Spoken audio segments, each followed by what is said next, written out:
I think I found a glitch.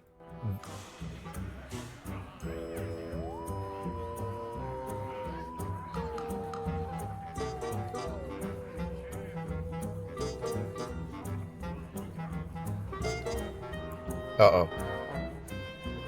Oh, no, no, no.